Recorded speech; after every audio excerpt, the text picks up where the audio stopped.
mensaje traigo que anunciar, que aún ángeles quisieran dar. Reconciliados hoy es la divina voz. Reconciliados. Estudios del Santuario. Número 11. La edificación del templo. Parte 2. En virtud de su muerte y resurrección pasó a ser ministro del santuario y de aquel verdadero tabernáculo que el Señor asentó y no el hombre. Los hombres habían construido el tabernáculo y luego el templo de los judíos, pero el santuario celestial, del cual el terrenal era una figura, no fue construido por arquitecto humano. He aquí el varón, cuyo nombre es Vástago. Él edificará el templo de Jehová, y él llevará gloria, y se sentará y dominará en su trono, y será sacerdote en su solío. Ya hemos venido estudiando que el santuario es lo mismo que el templo o tabernáculo, y lo cual representa la morada de Dios. En Zacarías capítulo 6 nos dice la palabra: y le hablarás diciendo, así ha hablado Jehová de los ejércitos, diciendo, he aquí el varón cuyo nombre es el renuevo, el cual tratará de sus raíces y edificará el templo de Jehová. Sabemos que ese renuevo representa al Hijo de Dios. Y dice que él sería él, el que edificaría el templo de Jehová. Él edificará el templo de Jehová y él llevará también aquí la gloria, y se sentará y dominará en su trono, y habrá sacerdote a su lado, y consejos de paz habrán entre ambos. Y los que están lejos vendrán y ayudarán a edificar el templo de Jehová, y conoceréis que Jehová de los ejércitos me ha enviado a vosotros. Y esto sucederá si oyereis obedientes la voz de nuestro Dios. Aquí vemos, hermanos, de que así como el Salvador vino o viene a edificar a su iglesia, también ha prometido que nos hará nosotros participantes de ese ministerio que Él ha iniciado allí en el reino de los cielos. Y acá también en la tierra. Entonces dice que algunos vendrán de lejos y ayudarán a edificar el templo de Jehová. Dice la sierva del Eterno comentando respecto a este pasaje: sí, edificará el templo de Jehová. Por su sacrificio y su mediación, Cristo es el fundamento y el edificador de la iglesia de Dios. Dice que por medio de ¿qué? Del sacrificio y la mediación de Él. Sabemos que la obra de Cristo no terminó allí en la cruz, sino que esto fue el inicio de su obra. Y una vez que resucitó y ascendió al Padre, inicia otro ministerio para continuar la obra que Él empezó, y es la obra de mediación. Y dice que ese es el fundamento para Él poder edificar la iglesia. El apóstol Pablo le señala como la piedra principal del ángulo, en la cual todo el edificio, bien trabado consigo mismo, va creciendo para ser un templo santo en el Señor, en quien dice, vosotros también sois edificados juntamente para ser morada de Dios en virtud del Espíritu. Ese es el propósito de Dios para su iglesia, que nosotros podamos ser ¿qué? Moradas de Dios por medio del Espíritu. Dice la sierva, es a Cristo a quien pertenece la gloria de la redención de la raza caída. Hoy tristemente le quieren atribuir esta gloria a un tercero, pero dice que esa gloria le pertenece ¿a quién? A Cristo, al autor y consumador de nuestra salvación. Por toda la eternidad, el canto de los redimidos será a aquel que nos ama y nos ha lavado de nuestros pecados en su misma sangre. A Él sea la gloria y el dominio por los siglos de los siglos. ¿A quién? Al que nos ha lavado de nuestros pecados por su misma sangre. Solamente aquel que nos lavó de nuestros pecados, solamente Él, por medio de su Espíritu, tiene el derecho de tomarnos como suyos y de poseernos a través de su Santo Espíritu. Y se sentará y reinará sobre su trono, siendo sacerdote sobre su trono. No todavía sobre el trono de su gloria. Esto lo hemos venido estudiando y recalcando mucho durante los estudios. Y es que hay dos reinos: el reino de la gracia, el reino de la gloria.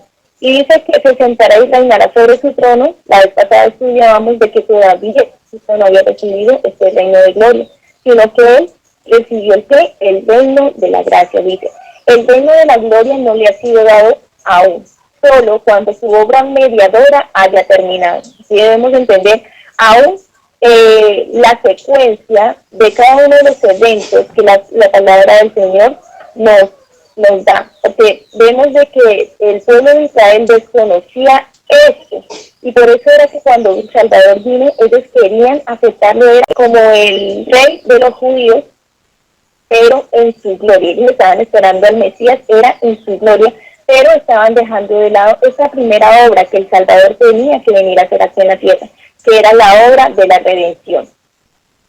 Así que dice, le dará el Señor Dios el trono de David su padre, un reino del que no habrá fin. Ese es el reino que Cristo va a recibir posterior cuando sea consumada la obra de la mediación. Cuando se consumó la obra del sacrificio, la vida terrenal de aquí del Salvador aquí en la tierra, él recibió el reino de la gracia. Dice, como sacerdote Cristo está sentado ahora con el Padre en su trono, según Apocalipsis 3:21. En el trono, en compañía del Dios eterno que existe por él mismo, está aquel que ha llevado nuestros padecimientos y nuestros dolores de carbón, quien fue tentado en todo punto, así como nosotros, mas sin pecado, para que pudiese también socorrer a los que son tentados. Si alguno pecare, abogado tenemos para con el Padre, a saber, a Jesucristo el justo.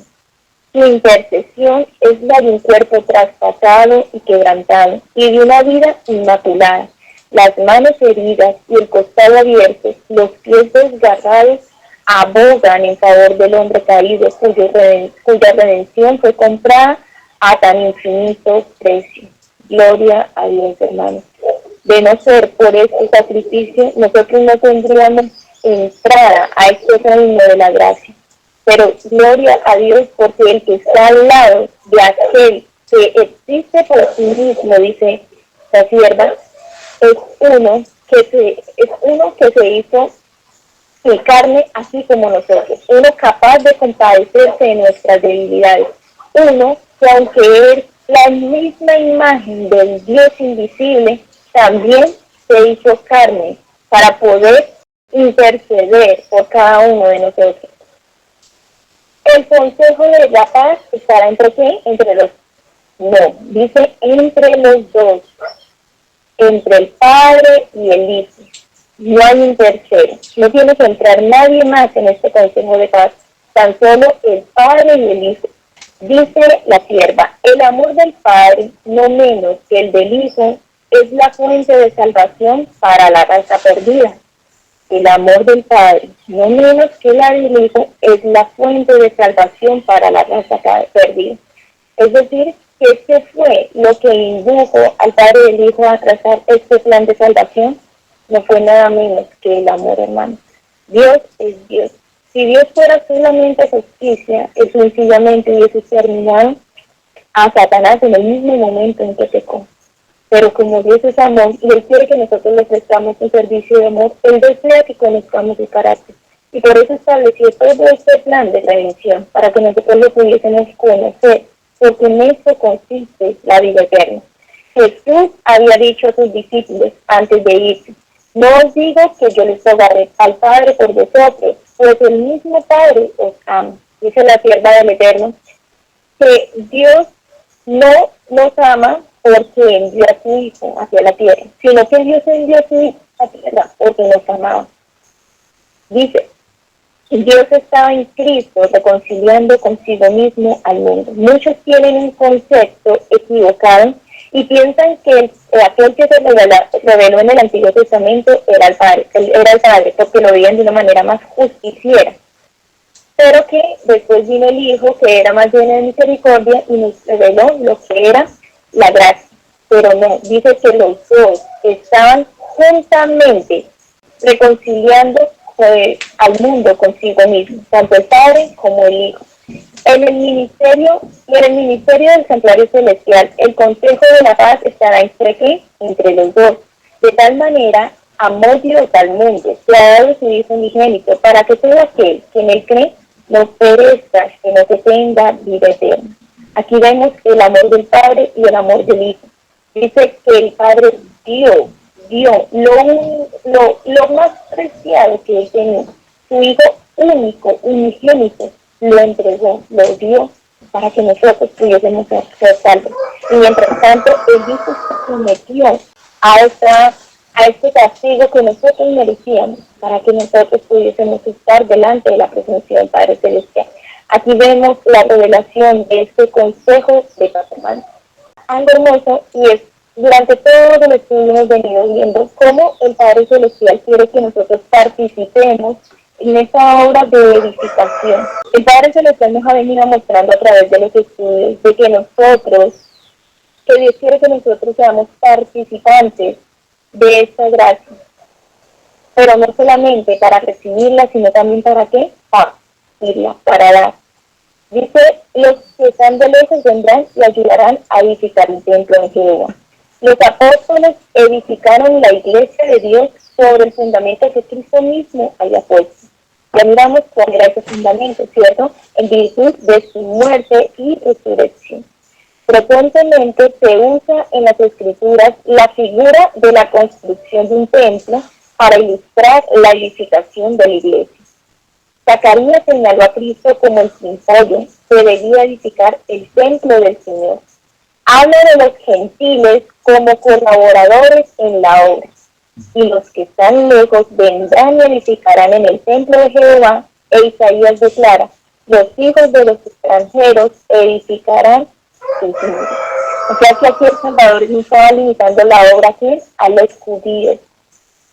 Porque hoy día vemos, hermanos, como tristemente muchos se han quedado en el judaísmo y piensan que si nosotros no tenemos las raíces hebreas, los nombres hebreos, la traducción hebrea, entonces estamos destituidos de esta obra que el Salvador vino a hacer. Cuando dice ahora que quiénes eran los que vendrían a edificar, dice hijos de extranjeros, gentiles, ¿sí? Y gloria a Dios porque Él nos injertó para que nosotros pudiésemos ser participantes de esta gracia que en algún momento el pueblo que Él eligió limitó, porque no fue Dios. Dios quería era que su pueblo, el pueblo judío, fuese una luz para aquellas naciones paganas, pero ellos en vez de entender esa obra lo que hicieron fue limitarle y poner un muro de separación. Pero entonces Cristo prometió en su palabra de que los hijos de los extranjeros edificarían sus muros. Y mientras yo leía esto, hermanos, recordaba una historia muy bonita en la cual vamos a meditar hoy en día, ahorita, y es la historia de Nehemías. Yo les invito, hoy vamos a hacer un pequeño resumen, pero yo les invito a que ojalá puedan leer todo el libro de Jeremías, no tiene pérdida.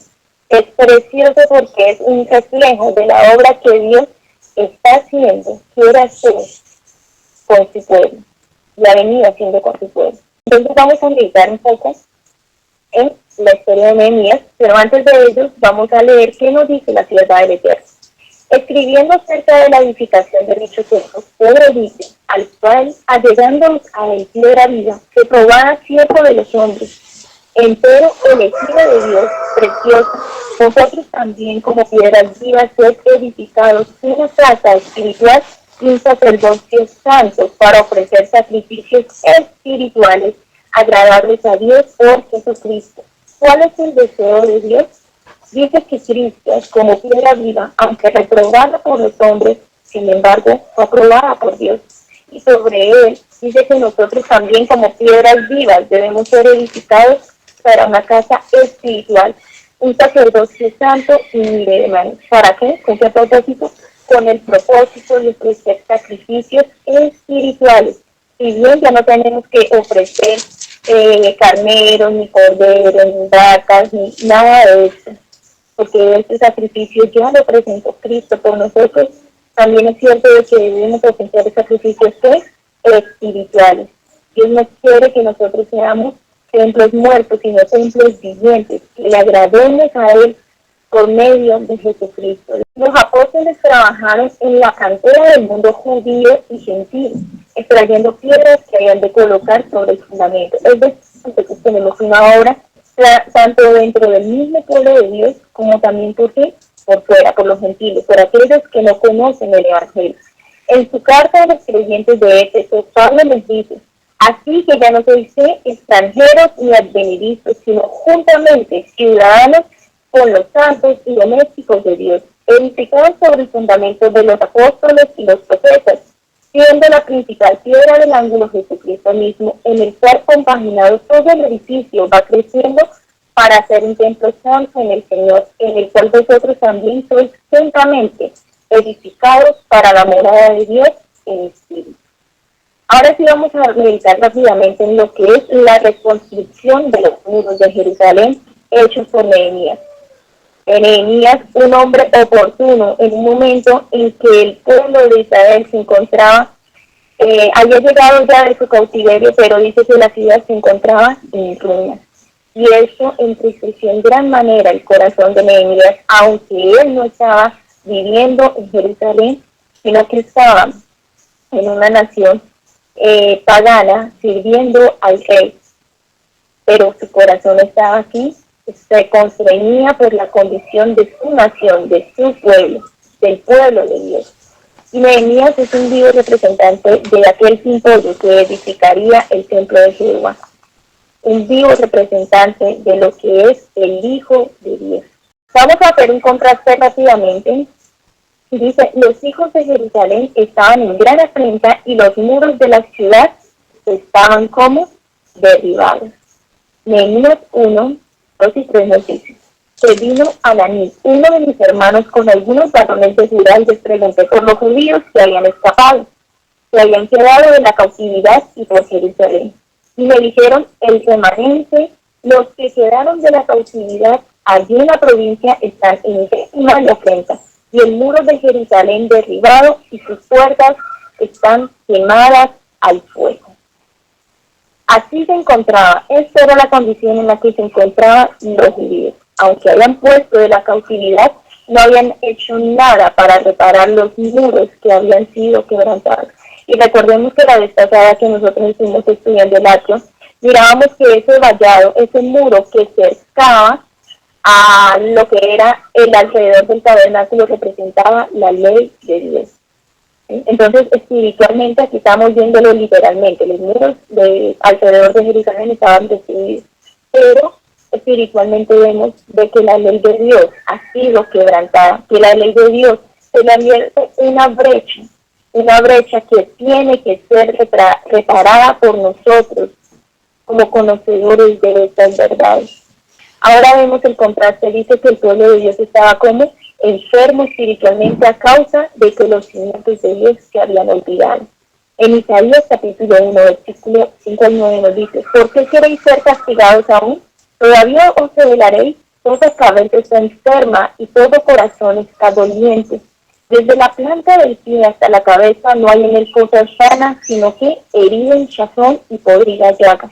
No están curadas ni vendadas ni suavizadas con aceite. Vuestra tierra está como destruida, vuestras ciudades puestas a fuego, vuestra tierra delante de vosotros comida por extranjeros y asolada con asolamiento de extraños. Y queda la hija de Sión como enramada en viña, y como cabaña en melonar, como ciudad asolada. Y Jehová de los ejércitos no nos hubiese dejado un resto pequeño, como Sodoma éramos, y semejantes a qué? A Gomorra. Gloria a Dios, hermanos, que en cada época el Señor ha conservado un remanente.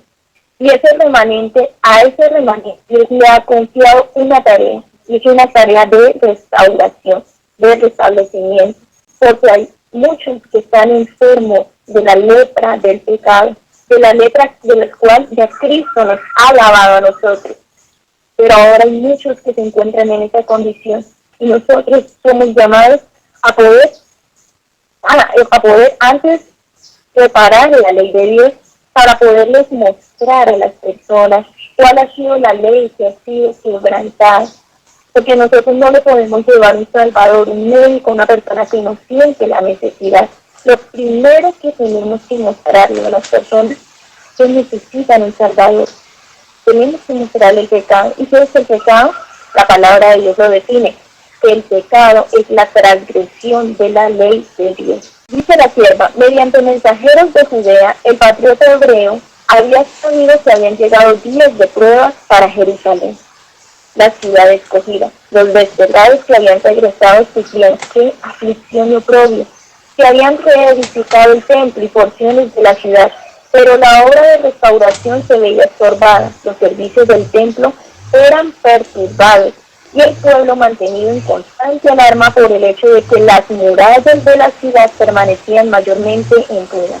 Es decir, que ellos habían tratado de restablecer algunas de las cosas internas de la ciudad, ¿sí? En este caso el templo y algunas porciones de la ciudad se habían reedificado, pero mientras el vallado, mientras los muros de su alrededor permanecieran en ruinas, dice que su obra se vería estorbada.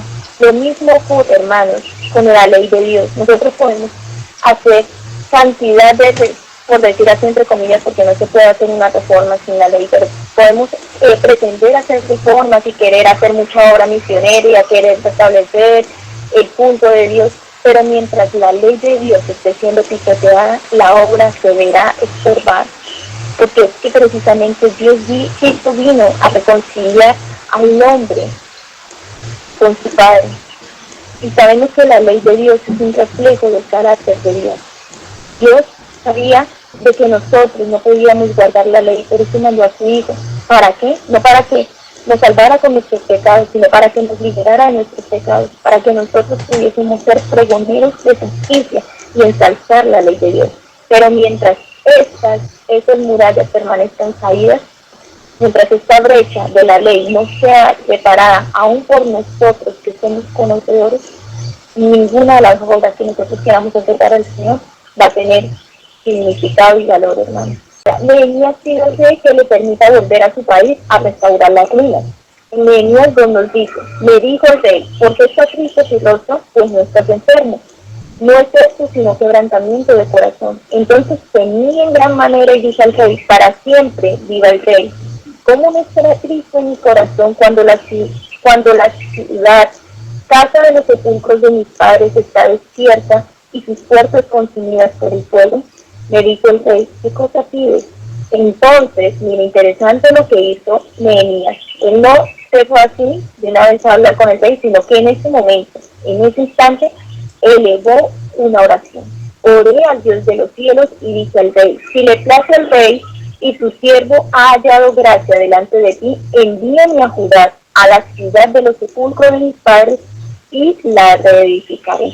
Maravillosa obra. Dice antecitos de eso, de que cuando Nehemías supo la condición en la que se encontraba su pueblo, no fue que él fue de una vez a hablar con el rey, sino que pasaron, me parece que fueron aproximadamente 4 meses, en los cuales él estaba orando y orándole al Padre Celestial para que hubiera una solución a esto. Pero hubo un momento en que él ya no pudo ocultar más su dolor, y fue cuando el rey le preguntó. Vemos aquí un contraste donde dice que Jesús va a pedir la aprobación de su Padre para volver y edificar su iglesia. En Juan capítulo 20 nos dice, Jesús le dijo, no me toques, le dijo a María, porque aún no he subido a mi Padre. Ve más bien a mis hermanos y diles, subo a mi Padre y a vuestro Padre, a mi Dios y a vuestro Dios. Entonces Jesús les dijo otra vez, a vosotros, como me envió el Padre, así también yo os envío. Y habiendo dicho esto, sopló y les dijo, recibid el Espíritu Santo. Cuando el Salvador resucitó, el primero necesitaba la aprobación del Padre. Una vez él subió y recibió la aprobación del Padre, dice que él volvió nuevamente. Y fue cuando impartió el Espíritu, dice que sopló el Espíritu sobre sus discípulos. Y ya la vez pasada estudiamos de que esto era una confirmación de la obra que Cristo había empezado a hacer en los cielos y una confirmación de la obra que él había mandado a sus discípulos a hacer aquí en la tierra. Dice la sierva, con frecuencia Nehemías había derramado su alma en favor de su pueblo.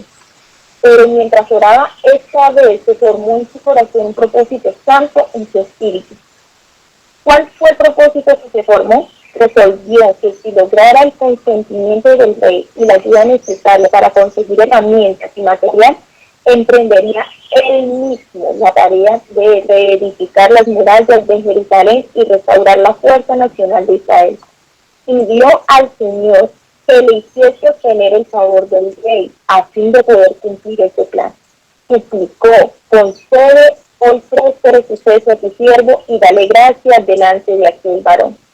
Mire qué hermoso, hermano. Nehemías no se limitó solamente a orar, sino que dice que en su corazón surgió un deseo de hacer esa obra por sí mismo, porque sabía que nadie más la iba a llevar a cabo, porque se daba cuenta de que aún dentro del mismo pueblo había habido negligencia respecto a hacer esa obra. Y él no se limitó a reprochar al pueblo, sino a qué, a decir, yo voy a tomar esta responsabilidad, obviamente en el temor de Dios. Ahora vemos que Nehemías, después de que recibió la aprobación del rey, que el rey no solamente le dio la aprobación, sino que lo bendijo con los materiales necesarios, le mandó una guarda, le mandó una carta para que todos supieran de que él tenía la aprobación, obviamente, del rey celestial, ¿sí? Que es el principal, pero también para aquellos que eran incrédulos, les dio una carta de que tenía la aprobación del rey, ¿sí? Del rey, que había sido enviado por el rey. Dice, Nehemías capítulo 2. Dice que Nehemías después de eso se fue a revisar las ruinas y determinó iniciar una obra quinquenata sin persona. Lo primero que hizo Nehemías no fue una vez hablar con el pueblo, no. Dice que él se levantó de noche, él y unos pocos varones con él. No se llevó mucha gente, sino los de confianza. Y no declaré a hombre alguno lo que Dios había puesto en mi corazón, que hiciese en Jerusalén, ni había cabalgadura conmigo, excepto la única en la que yo cabalgaba. Y salí de noche por la puerta del valle hacia la fuente del dragón y la puerta del muladar, y observé los muros de Jerusalén que estaban derribados y sus puertas que estaban como consumidas por el fuego. O sea que Nehemías se fue a hacer una observación minuciosa de cómo estaba la condición del pueblo antes de empezar a llevar a cabo la obra. Él primero necesitaba conocer qué era lo que el pueblo necesitaba, y por eso se empapó con ellos. Y esto es una representación de que Jesús vino también al mundo y se hizo uno con el hombre para saber cómo socorrer a los que son tentados e inicia después de esto su glorioso plan de salvación. Es decir, que Cristo, así como Nehemías, se fue a mirar y a revisar las ruinas y a mirar a ver cómo estaba la condición del mismo hizo Cristo aquí en la tierra. Él vino y se hizo carne como nosotros. Y aún la tierra de la eterna ni siquiera vivió en un ambiente favorable, sino para que nadie se haya sufrido. Él era de humilde condición, carpintero, trabajaba con su padre, y tras de eso vivía en Nazaret, una ciudad pequeña, pero que no era nada, un pueblo que no era nada bueno. Por eso Natanael dijo, de Nazaret puede salir algo bueno.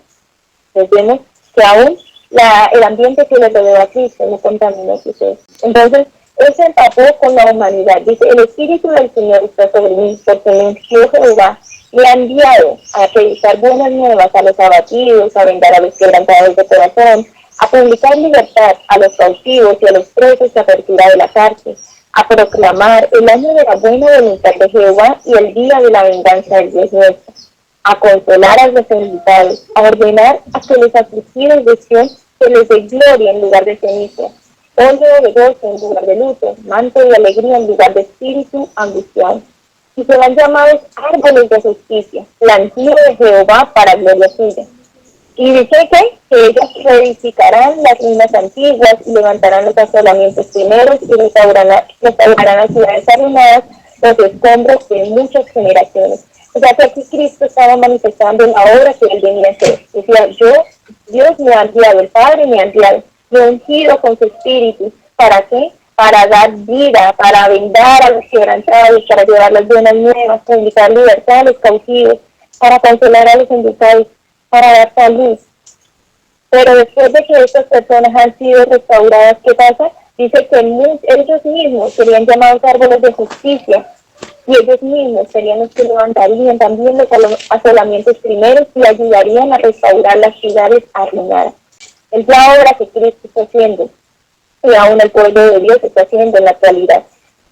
Nehemías, dice la sierva del Eterno, había traído un mandato real del rey directamente que fue enviado, que requería a los habitantes que cooperasen con él en la reedificación de los muros de la ciudad.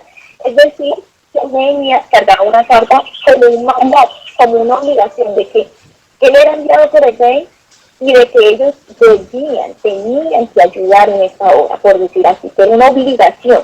Pero mire qué bonito la obra que hizo Nehemías. Dice, pero no confiaba en el ejercicio de la autoridad. Nehemías no confió en esta carta de autoridad. Dice, y procuró más bien que ganar la confianza y la simpatía del pueblo. Recordemos que la fuerza es contraria al amor. Dios nos ha llamado con fuerzas de amor, nos ha atraído hacia Él. Él no ha querido utilizar la fuerza, así como lo hace Satanás, que él hace uso de la fuerza para ganar sus adeptos. ¿Sí? Él aflige, él hace todo uso de poder para que nosotros o para que el ser humano le sirva. Pero en el caso del Salvador no, Él nos ha entregado algo y es el libre albedrío. Él habla a nuestros corazones, Él conquista nuestros corazones y eso fue lo que quiso hacer también Nehemías. Dice que Él prefirió que ganarse más bien la confianza y la simpatía del pueblo, porque sabía que la unión de los corazones, tanto como la de las manos, era esencial para la gran obra que se aguardaba. Por la mañana, cuando congregó al pueblo, le presentó argumentos calculados, minuciosos, para despertar sus energías dormidas y unir sus fuerzas dispersas. Hermanos, cada discurso que nosotros vemos, cada vez que nosotros vamos a presentar la palabra del Señor, debe ir acompañado por la presencia del Espíritu Santo. ¿Para qué? Para que pueda tocar los corazones de cada individuo, para que pueda tomar conciencia las personas de la gran obra que el Señor ha venido a hacer, ¿sí? Y de esta manera las personas se van a llenar en su corazón de un vivo deseo de querer glorificar a Dios. ¿Ya? Esto era lo que Nehemías quería despertar en el pueblo. Los que oían a Nehemías no sabían nada de su gira nocturna. Pues no les había contado a nadie de que había hecho una gira y que había mirado minuciosamente los muros, las murallas caídas, bueno, que había ido a recorrer a Jerusalén. Él no les contó nada, dice, que tampoco él se las mencionó.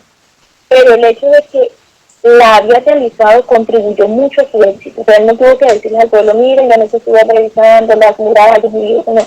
Pero él les manifestó todas las cosas que él vio que la nación necesitaba. Y dice que eso contribuyó mucho al éxito de su obra, porque pudo hablar de las condiciones de la ciudad con una precisión y una minucia que asombraban a sus oyentes. Las impresiones que habían sentido mientras se percataba de la debilidad y la degradación de Jerusalén daban fervor y poder a sus palabras. Hermanos, estudiar la historia de Nehemías es hermoso porque con ello vamos a ir entendiendo algo de la manera en que el Padre Celestial quiere que nosotros trabajemos para él. Y dice que Nehemías conoció perfectamente cuáles eran las necesidades del pueblo para saber de qué manera poderlas presentar delante de él y así ganar su corazón. Es lo que Dios nos manda a nosotros. Hay veces que pensamos de que no, Dios es justicia y queremos exaltar la justicia de Dios, pero nos olvidamos de la misericordia. Ahora, algunos se contagian del mismo espíritu de Nehemías. Entonces les declaré, está en Nehemías 2:18, cómo la mano de mi Dios había sido buena sobre mí, y asimismo las palabras que el rey me había dicho dijeron, levantémonos y edifiquemos, y así esforzaron sus manos. Cuando Nehemías le manifestó que había sido enviado por su Señor, y cómo el Señor había prosperado su viaje recibiendo la aprobación del rey, dice que muchos se animaron y dijeron que levantémonos y edifiquemos. Ahora, de la misma manera, los discípulos al recibir el Espíritu Santo continúan la obra que inició ¿quién? Su maestro. En Hechos capítulo 2 nos dice que cuando llegó el día de Pentecostés estaban todos unánimes juntos y todos fueron llenos del Espíritu Santo y comenzaron a hablar en otras lenguas según el Espíritu les había que hablasen. Y perseverando unánimes cada día en el templo y partiendo en pan en las casas, comían juntos con alegría y sencillez de corazón, alabando a Dios y teniendo favor con todo el pueblo. El Señor añadía cada día a la iglesia los que habían de ser salvos. O sea que así como muchos se contagiaron del mismo espíritu que tenía Nehemías de querer reedificar, así mismo Dios envía su espíritu sobre nosotros y pone ese sentir en nosotros. Dice la sierva del Eterno que todo verdadero discípulo de Dios nace como un misionero en el reino de los cielos. El espíritu de Cristo es un espíritu misionero. Y Dios pone, o Cristo pone ese mismo espíritu en nuestros corazones, que es el deseo de querer trabajar para Él. Dice la sierva, relató todo esto y habiendo demostrado que estaba sostenido por la autoridad combinada del Dios de Israel y del rey de Persia, Nehemías preguntó directamente al pueblo, ¿sí? No les impuso, entonces una cosa, se les podía imponer y les hubiera podido decir, mire, el rey me mandó a que tienen que edificar el muro, pero no lo hizo. Dice que él preguntó directamente al pueblo si querían aprovechar esta oportunidad y levantarse para edificar la muralla. Y el llamamiento llegó directamente a los corazones, al señalarles cómo se había manifestado el favor del cielo hacia ellos, los avergonzó de sus temores, y con nuevo valor clamaron a una voz, levantémonos y edifiquemos, y así esforzaron sus manos para el bien. Nehemías ponía toda su alma en la empresa que había iniciado, su esperanza, su energía, su entusiasmo y su determinación eran contagiosos e inspiraban a otros el mismo intenso valor y elevado propósito. Cuando yo leía a sus hermanos, meditaba, ¿qué estamos nosotros transmitiéndole a las demás personas? Dice que Nehemías le transmitió esperanza, energía, entusiasmo y determinación. E hizo que esto fuera contagioso a los demás, a los más débiles. Y inspiraba a aquellos que eran de pronto temerosos también, pues lleno de fe, de valor y un elevado propósito.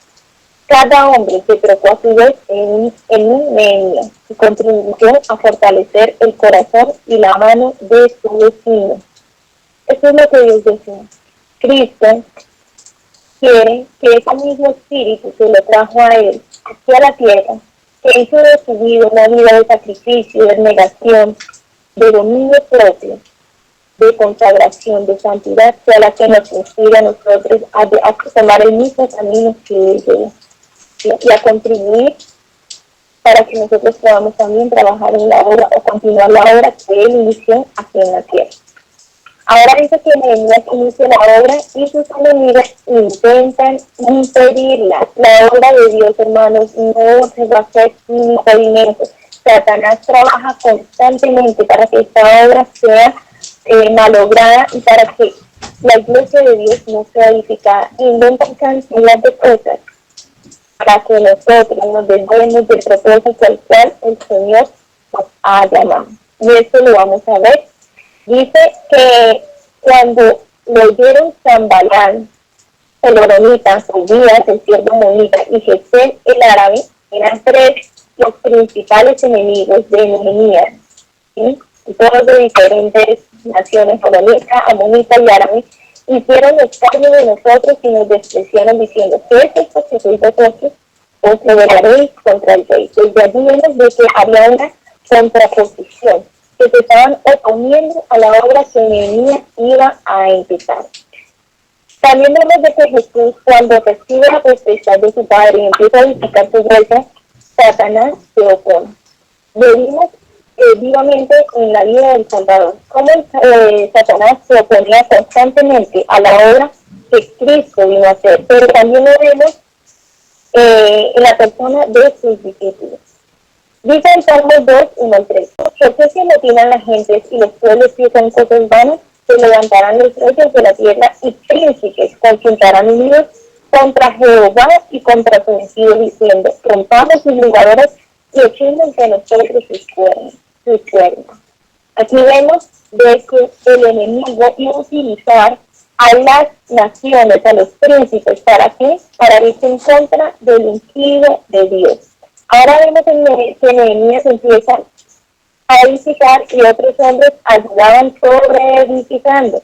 Entonces en Nehemías 3, del 1 al 4 nos dicen que el sumo sacerdote fue el que inició de estar con sus hermanos, los sacerdotes edificaron la puerta de las ovejas, dicen que otros edificaron la torre de Ananel, junto a ella dice que los varones de Jericó, luego edificó Sakur, hijo de Inri, los hijos de Tonia edificaron la puerta del Tesoro. Bueno, hablan, y todo el capítulo 3 prácticamente habla de cómo uno se sobreedificaba sobre otra cosa, cómo todos estaban unánimes en esta obra. Y también dice la palabra del Señor que los discípulos del Señor que edifican sobre el fundamento que Cristo dejó. En 1 Corintios nos dice la palabra, porque nosotros somos colaboradores de Dios y vosotros labranza sois de Dios, edificio de Dios, conforme a la gracia de Dios que me ha sido dada. Yo como perito arquitecto puse el fundamento y otro edifica encima, pero cada uno mire cómo sobreedifica, porque nadie puede poner otro fundamento que el que ya está puesto, el cual es Jesucristo. Desde todas las edades, hermanos, hemos venido viendo cómo Dios ha llevado a cabo esta obra, de cómo hemos estado, aún nosotros, estamos sobreedificando sobre los profetas y sobre los apóstoles. Y ahora nosotros, como iglesia remanente, debemos edificar sobre ese fundamento que ya ha sido puesto. Pero hay que seguir edificando, hay que seguir reparando las brechas que el enemigo ha abierto. Pero también dentro de la obra vemos que habían uno de los grandes que no quisieron colaborar en la obra. Y dice en Nehemías 3:5, e inmediato ellos restauraron los tecoitas, pero sus grandes no se prestaron para ayudar a la obra de su Señor. En la viña del Señor, hermanos, también vamos a encontrar siervos malos y negligentes. Y Dios quiere que nosotros no seamos de esos siervos malos y negligentes. Conocemos la parábola de Mateo 25, donde dice que el Salvador le entregó talentos a 3 hombres. Y el que recibió un talento dice que tuvo miedo y se lo escondió. Cuando el Señor vino a pedir cuentas, dice, tuve miedo, porque eres qué, y le escondí tu talento en la tierra. Porque él tuvo miedo, porque él consideraba a Dios como un hombre duro, a su Señor como un hombre duro, que siembra donde no sembraste y que recoge donde no está Cristo. Y tuvo miedo de explotar ese talento y prefirió que esconderlo y salvarse de esa responsabilidad.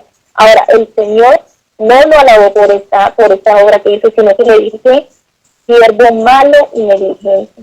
Hermanos, esta parábola tiene que ponernos a nosotros a meditar mucho qué estamos haciendo con aquel único talento o con aquellos talentos que el Señor nos ha entregado. Porque Él demandará esto de su mano. El Salvador en la cruz del Calvario aún compró todos esos dones para venirlos a impartir a nosotros. O sea, a tan infinito. Nosotros al menospreciar cada talento que el Señor nos ha dado, estamos menospreciando la sangre del Salvador, porque Él con su sangre fue que los compró y nos dio dones, dice, llevando la cautividad cautiva a lo alto, dice que dio dones, pues vino y dio dones a los hombres, ¿cierto? Dice la sierva del Eterno que en todo movimiento religioso hay quienes, si bien no pueden negar que la causa es de Dios, se mantienen como apartados y se niegan a hacer un esfuerzo para ayudar. Convendría a los tales recordar lo anotado en el cielo, en el libro donde no hay omisiones ni errores, y por lo cual seremos juzgados. Allí se registra toda oportunidad de servir a Dios que no se aprovechó, y allí también se recuerda para siempre todo acto de fe y de amor. El Señor tiene en sus registros claramente las cosas buenas que se hacen, pero las cosas malas también, y también las cosas buenas que se dejan de hacer. Todo esto está dividido en el registro de los libros del cielo, hermanos. Ahora vemos que empiezan una conspiración en contra de Nehemías y su obra. En Nehemías 4:8 nos dice que conspiraron todos a una para venir a atacar a Jerusalén y hacerle daño. De la misma manera vemos cómo conspiraron contra el Hijo de Dios en su ministerio terrenal y en la persona de sus discípulos. En Marcos 13:9, el Salvador les advirtió a sus discípulos que miraran por ellos mismos, porque iban a ser entregados ante concilios y entre las sinagogas y serían azotados. El Salvador les advirtió, el siervo no es mayor que su Señor. Si a mí me persiguieron, a vosotros también os perseguirán. Y vemos que eso se cumplió en Hechos 5:40. Vemos cómo los discípulos, los apóstoles, fueron azotados por hablar en el nombre de Jesús. Entonces vemos de que la conspiración que el enemigo está teniendo en la actualidad, así como lo tuvo contra el Hijo de Dios, no descansó para hacer cesar la obra de Cristo, también lo está haciendo actualmente en la persona de sus discípulos. Dice la sierva, pero la reedificación de las defensas de Jerusalén no progresó sin impedimentos. Satanás está obrando para incitar oposición y desaliento. Sanballat, Tobías y Gesem, sus principales agentes en este movimiento, se dedicaron a estorbar la obra de reconstrucción. Procuraron ocasionar división entre los obreros, ridiculizaban los esfuerzos de los constructores, declarando imposible la empresa y prediciendo que fracasaría. Nehemías tenía una ventaja, por decir así, y era de que venía con una carta directamente del rey. Y por esa razón era que estos hombres, Sanballat, Tobías y Gesem, no atacaban directamente a Jerusalén, porque sabía que meterse con Nehemías era meterse con el rey. Entonces ellos empezaron a conspirar y a mirar a ver de qué manera iban a poder hacer cesar la obra. Y se dedicaron a qué? Dice, a estorbarla, procurando ocasionar división entre los obreros y ridiculizar los esfuerzos. Es una de las cosas que Satanás utiliza para que nosotros no trabajemos. ¿Qué causa? Dice en las trampas de Satanás que él procuraría causar en medio del pueblo división y distracción.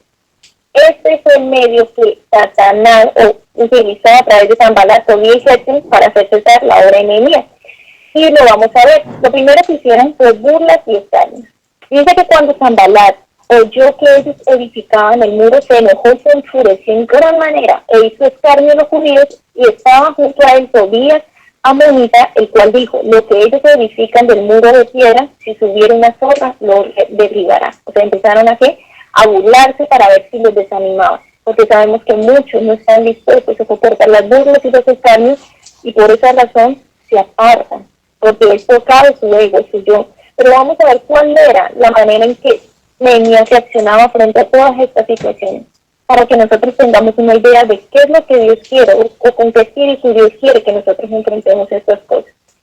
Y lo que hizo Nehemías fue encomendar la causa a Dios. Entonces dice, oye, oh Dios nuestro, que somos objeto de su menosprecio, y vuelve el baldón de ellos sobre su cabeza, y entrégalos por despojo en la tierra de su cautiverio. Nehemías no se puso a discutir con ellos, sino que ¿qué hizo? Dice que oró a Dios y le entregó la causa a Dios. Le encomendó su causa a Dios. Ataques para impedir la obra. Como ellos veían que las burlas no tuvieron ningún éxito, entonces empezaron, dice, que a planear, atacar para impedir la obra.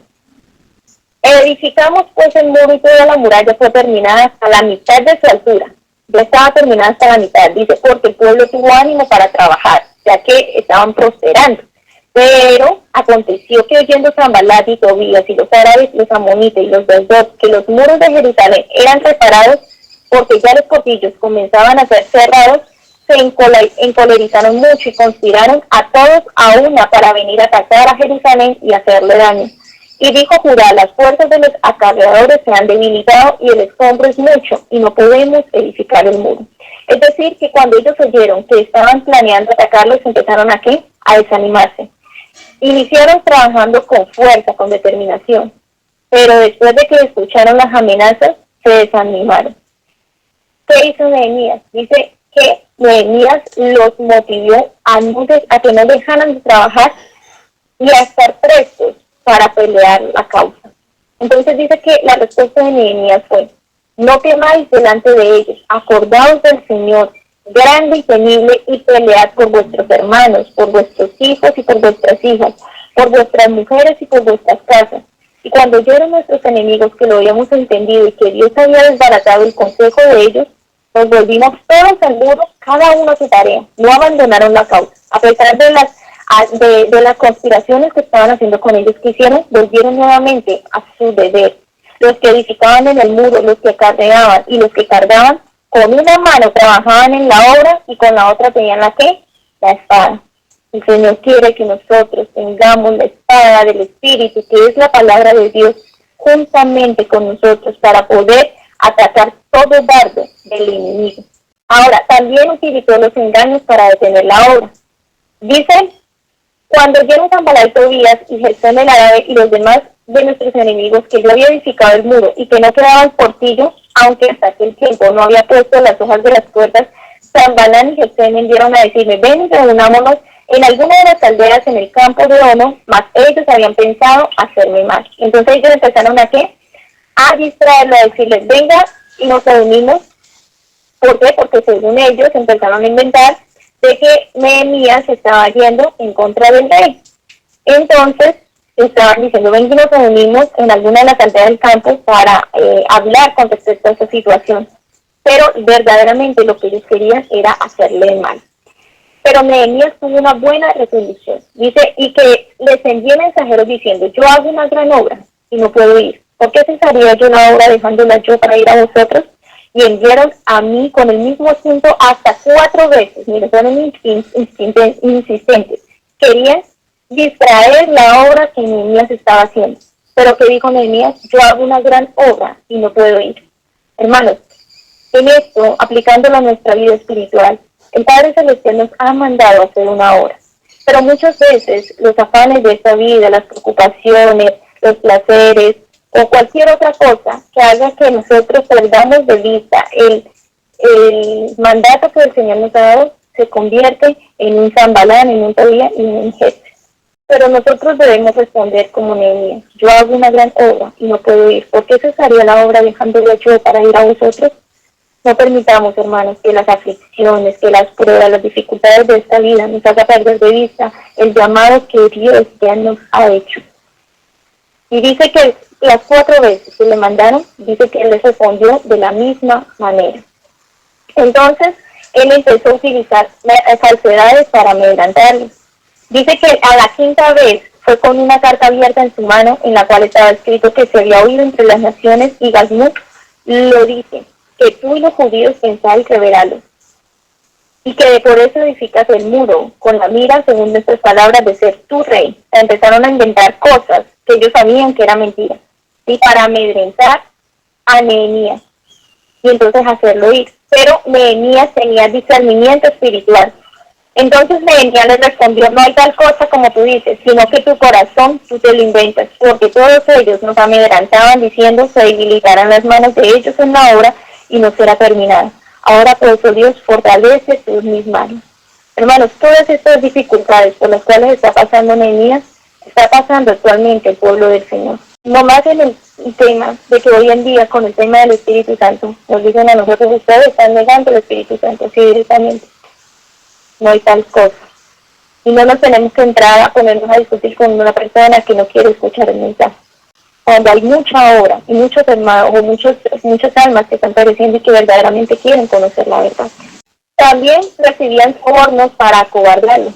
Dice que luego Semanías, hijo de Belalía, hijo de Meatel, porque él estaba encerrado, el cual me dijo, reunámonos en la casa de Dios dentro del templo y cerremos las puertas del templo porque vienen para matarte. Empezaron a decirle, Nehemías, vienen a matarlo, enciérrese en la casa de Dios. Sí, esta noche vendrán a matarte. Y entendí que Dios no lo había enviado, sino que hablaba aquella profecía contra mí, porque Tobías y Sanbalat lo habían sobornado. Porque fue sobornado para hacerme temer así y que pecase y le sirviera de mal nombre, con que fuera yo infamado. Pero él se llenó, Nehemías se llenó de qué? De valor y fidelidad. Entonces dije, un hombre como yo, ay, ¿y quién que fuera como yo entraría en el templo para salvarse la vida? No entraría. Dice que todo aquel que entra en la causa de Dios menosprecia aún su propia vida con tal de glorificar a Dios y con tal de terminar la obra que el Padre Celestial le ha dado. Hasta ese punto nosotros tenemos que llegar, hermano. Llegar un tiempo en que nuestras vidas como tal van a estar en peligro. Pero es allí donde nosotros debemos tomar valor y fidelidad. Y aún menospreciarnos a nosotros mismos, estando dispuestos a dar nuestras propias vidas, si es necesario, por causa de la verdad. Finalmente vemos que los muros fueron acabados. En Nehemías 6, 15 al 16 dice que fue terminado pues el muro el 25 del mes de Luz en 52 días. Y cuando lo oyeron todos nuestros enemigos, temieron todas las naciones que estaban alrededor de nosotros, y se sintieron humillados y conocieron que por nuestro Dios había sido hecha esta obra. Es decir, que el nombre de Dios fue glorificado. A esto, hermanos, le siguió lo que fue el restablecimiento de los puestos del deber, es decir, que Nehemías empezó a colocar guardas dentro de los muros, los levitas que habían sido destituidos de sus puestos también los colocó en sus puestos, los cantores, los siervos.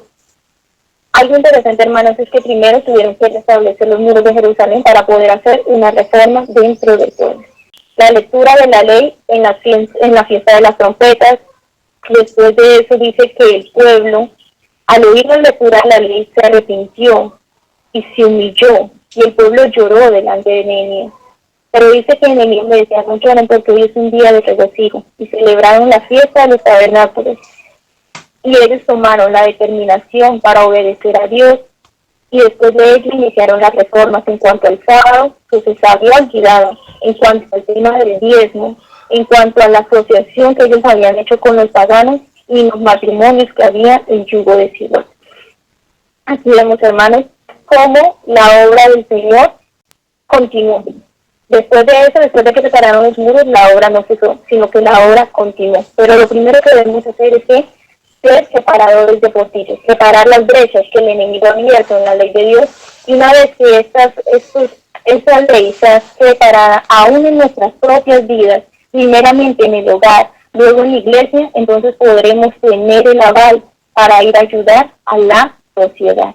Que el Padre Celestial les bendiga, hermanos. Espero que haya sido de bendición y que el Padre Celestial nos pueda utilizar y ser con Nehemías para poder continuar la obra que el Salvador vino a establecer aquí en la tierra. Suscríbete a nuestro canal, dale like y comparte el video para que otros se puedan ver beneficiados con estos mensajes. Que el Padre Celestial te bendiga. Reconciliados hoy es la divina voz.